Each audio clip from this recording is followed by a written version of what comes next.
Oke, teman-teman, yang kedua yaitu kenali rasio usaha kalian. Ya, DJP itu selalu melihat rasio yang standar bukan hanya terhadap jenis usaha tetapi juga terhadap usaha kalian sendiri yang paling mudah.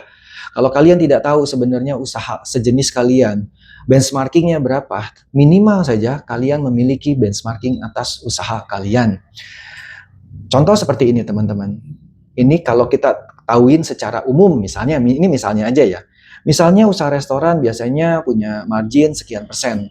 Kalau laporan kalian jauh banget dari standar itu, bisa-bisa dianggap nggak wajar.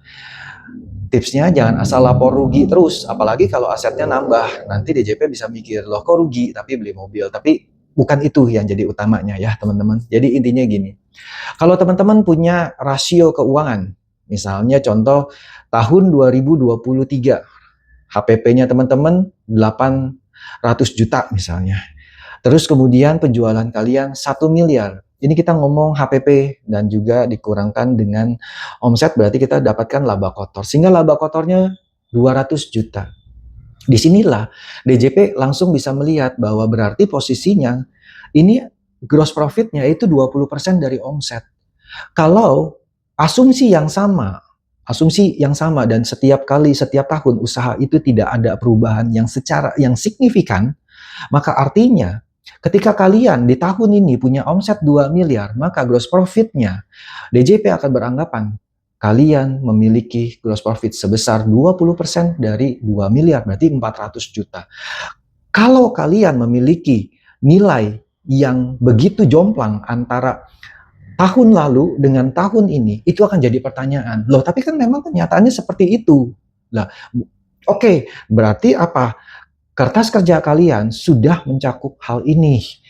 Ketika kita katakan bahwa, oke, tahun ini kita punya omset 1 miliar, kemudian HPP-nya 800 juta, maka gross profit-nya 20%.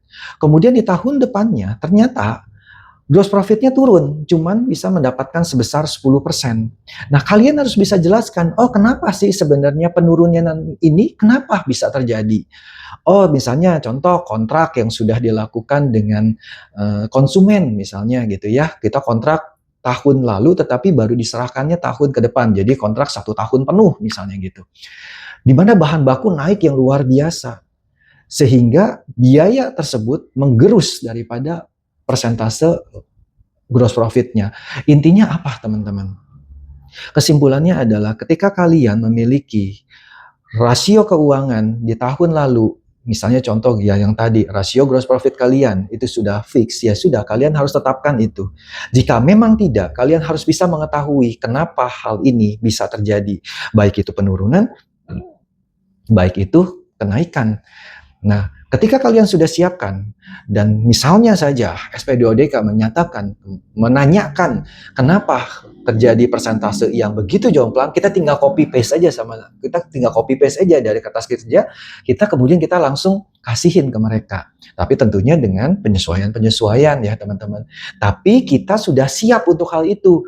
Kalau kita ditanya 3 tahun lagi, kita nggak akan bisa jawab, teman-teman. Intinya adalah kita siapin dulu supaya semuanya sudah siap. Loh, kalau gitu kerjaannya banyak benar dong. Iya, lebih baik banyak sekarang, tetapi nantinya kita akan betul-betul ngerasanya kebantu. Ya, jadi tadi kita sudah bahas mengenai ekualisasi, kita juga bahas mengenai benchmarking, baik itu rasio ya, benchmarking atas rasio, baik itu rasio yang sendiri ataupun rasio terhadap jenis usaha yang kurang lebih mirip. Oke, teman-teman, kita akan lanjut ke poin ketiga.